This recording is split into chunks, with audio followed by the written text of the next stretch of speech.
right back in y'all chest with another Mafia News podcast. Make sure you hit the like button and subscribe. Coming in with the kingpin, Franklucas. Let's stay tuned. Let's get into it.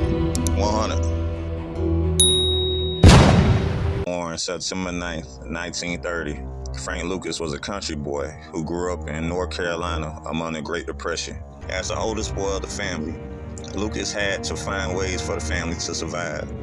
With the Depression raging on, it was difficult to obtain a job, so he resorted to stealing food and strong-arm robbing intoxicated pedestrians. In his later years, he got a job working for a pipe company until he was caught sleeping with his boss's daughter, resulting in a scuffle. Lucas assaulted his boss and stole $400 from the establishment and set the job site on fire. Fearing he would be arrested, his mother pleaded with him to flee to New York. Lucas arrived in Harlem in 1946. People told him to be smart and get a decent job, but Lucas became captivated of the illegal money generated on the streets through gambling and drugs. In 1966, on a crowded sidewalk, Lucas shot a local hustler who reneged on a dope deal. His efforts caught the eye of Ellsworth Bumpy Johnson, a longtime Harlem gangster who controlled gambling and extortion operations. Franklucas learned well from Johnson, but took his teachings to a whole new level. Johnson died in 1968, leaving the control of Harlem up for grabs. Lucas took the opportunity to seize as much territory as he could. Franklucas wanted to be rich. He not only believed he could make it big in the drug world, he also understood how to do it. Franklucas realized in order to take over Bumpy's operation, he needed to break the monopoly of the Italian mafia. His idea was to bypass the mafia's heroin trade in Harlem and go directly to the source of the drug. By 1968, the Vietnam War had been raging for several years. It was common knowledge that U.S. service personnel had been exposed to many illegal drugs, including heroin. When they returned to the States with their addictions, they sought out new sources. By the late 1960s and early 1970s, dope was rampant in most large American cities. Lucas knew he could meet the demand and earn a healthy profit if he could get drugs directly from the source. He decided to travel to Asia to link with Leslie Ike Atkinson. Lucas knew little about the country and didn't speak the language, yet he was doing one of the most deadly trips imaginable: international drug trafficking. On his arrival in Bangkok in 1968, Lucas met Leslie at Jack's American bar. Atkinson ran the bar and was well connected with many U.S. Army soldiers in Asia, often supplying them with drugs on demand. Atkinson also was from North Carolina and was married to Franklucas' cousin.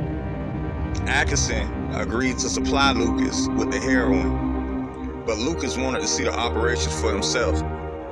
They both traveled 2 weeks through the jungles of Thailand until they located Atkinson's main connect, a Chinese gentleman who controlled acres of poppy fields in the Golden Triangle. Next to the poppy fields were caves bored into the mountains, where the poppies were processed into heroin. On Lucas' first trip, he bought 132 kilos of heroin for $4,200 per unit. In Harlem, he would have paid $50,000 for a kilo from the mafia. Lucas and Atkinson created an army inside the army of draftees and enlisted men in order to set up international distribution system. Key military personnel had to be bought into the system, including high-ranking officers, both American and South Vietnamese. Lucas used a combination of charm and pricey bribes to recruit them. They flew shipments of heroin on military planes. Much of the dope was stuffed into coffins of dead servicemen. Frank also recruited his 5 younger brothers and moved into New York. They controlled 116th between 7th and 8th Street in Harlem. Lucas approached marketing his product by offering value for the right price. Because he was getting nearly pure heroin directly from the source, he was able to cut the drug at a higher level. Lucas hired several women to cut the heroin shipments. To prevent theft, the women wore nothing but plastic gloves. To protect his investment, Lucas inflicted brutal violence upon anyone who stood in his way. inflicting fear in adversaries and inspiring respect from business associates. Lucas often bragged that he earned $1 million a day, and there often was not enough space to hide the cash, so he had to launder the money. Frank would personally drive his own money to the bank in large amounts to have it exchanged for legitimate bills. Bank executives later pleaded guilty to 200 misdemeanor violations of the Bank Secrecy Act. At the height of his career, he had over $52 million in various Cayman Island banks and 1,000 kilograms of heroin on hand worth $300,000 a kilo. To hide the exchange money, Lucas bought into legitimate businesses such as dry cleaners and gas stations to avoid detection. Lucas also rubbed shoulders with New York celebrities. He was often seen in the hottest nightclubs, hanging with famous athletes like Joe Louis and Muhammad Ali, and entertainers like James Brown, Berry Gordy, and Diana Ross. He spent money freely, once buying a couple of $140,000 Van Cleef bracelets for him and his wife, Julie. She bought him a $50,000 chinchilla coat and $10,000 hat to match. However, most times Lucas preferred to dress very casually, not to attract attention to himself.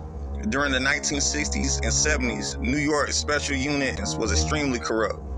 The unit had developed a cowboy-like mentality, breaking in and conducting warrantless searches of suspected drug dealers, creating illegal phone taps, using bribery, and controlling addicted informants with confiscated heroin.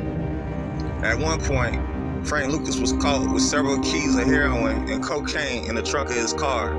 He was taken to the police station, where he negotiated his release with an officer of $30,000 and 2 keys of heroin.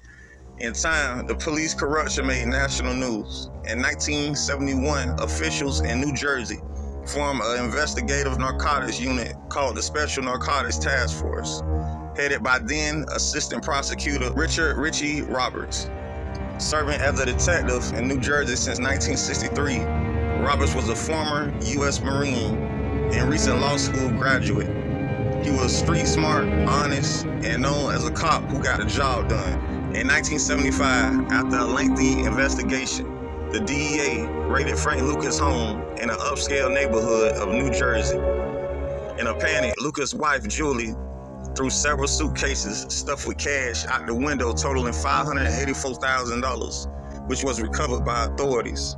10 individuals were arrested, but none of them was Frank Lucas. But there was no direct evidence tying Lucas to the drug operation. Then came a break. During the interrogation of suspects, Lucas' nephew folded. He named names, showed investigators where buys were made, and identified public payphones used to make drug deals. Assistant Prosecutor Roberts used the evidence to charge 43 people of Lucas' organization with drug trafficking. In trial, people testified of the devastating effects of heroin, particularly Lucas's blue magic, which caused many overdoses. Roberts made the case against Lucas, declaring he had killed more black people than the KKK. The jury turned in a guilty verdict, and Lucas was sentenced to 70 years in prison.